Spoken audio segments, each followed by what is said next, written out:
Morning, dear negotiators. This is part 3 of our mini series on how to boost the perception from others of you. And today we're going to talk about something that most people fear more than their own death. But before we do that, let's kick it off with the intro. Are you looking to up your negotiation and procurement skills? You're in the right place. Welcome to Procurement Zen with your host, Phil Kowalski.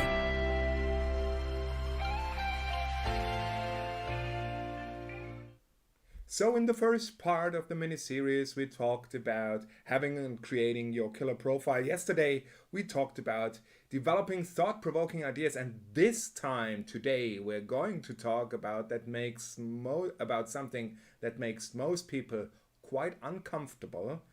But I personally believe that if you want to be a thought leader and want to be seen and perceived as such, you need to step up the game. And what we're talking about is public speaking. Um, so I think that it is maybe for us negotiators, for us procurement people, it is not as uncomfortable as for many others because we negotiators, we are used to standing in the fire, right? Conflict is our daily business. And that's why I think it is not so difficult for us because we're used to being exposed. So we also, if you look at it, as I said, we stand in the fire, and I think we stand more often in the fire than other corporate functions, for example, due to the forceful nature of our profession.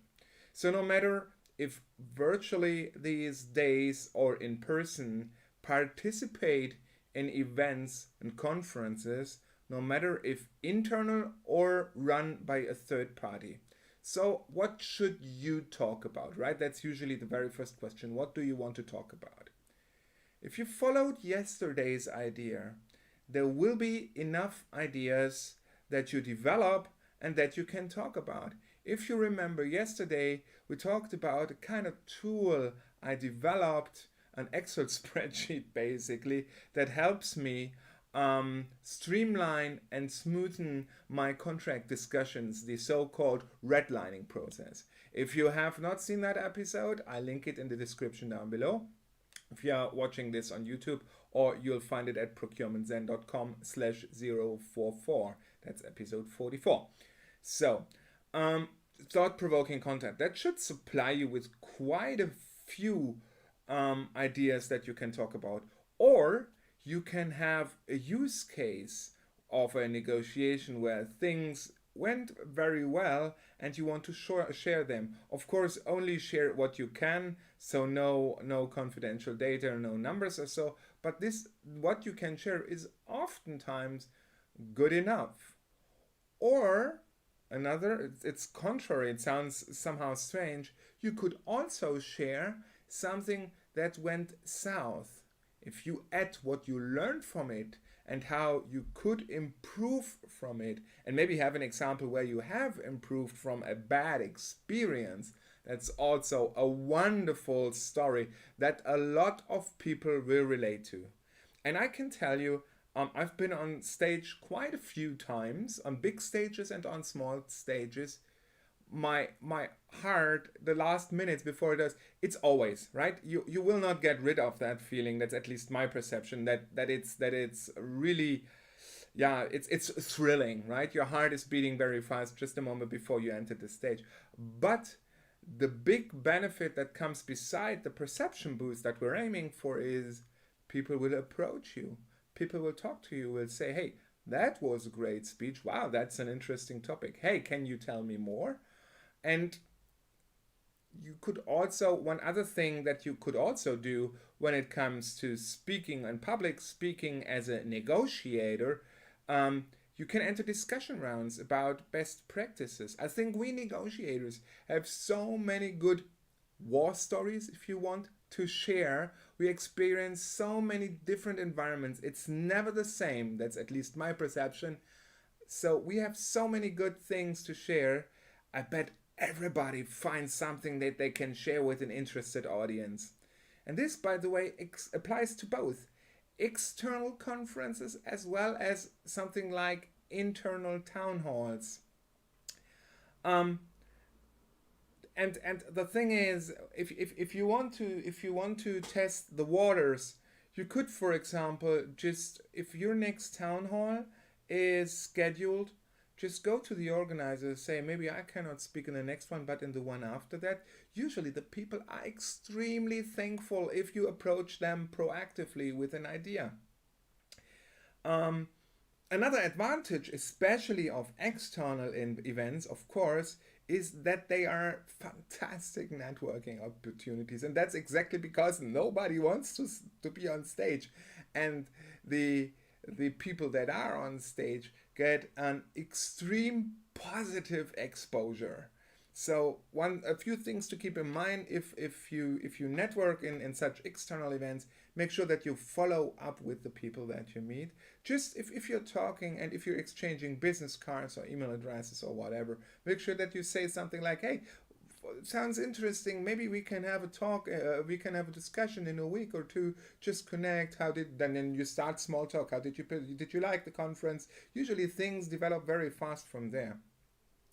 And also make sure that you take notes through the talks of other people. This might be a great opportunity to not only apply other people's best practices to your own procurement life and to your own negotiations life, but you could also use that in the follow-up discussions that you have. So, two very important things that saved me from being embarrassed on stage, so to say.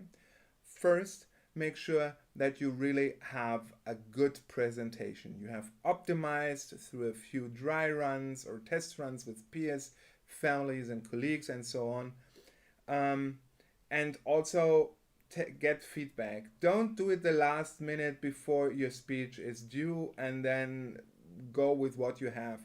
Spend some time in preparing really good presentation that supports your speech.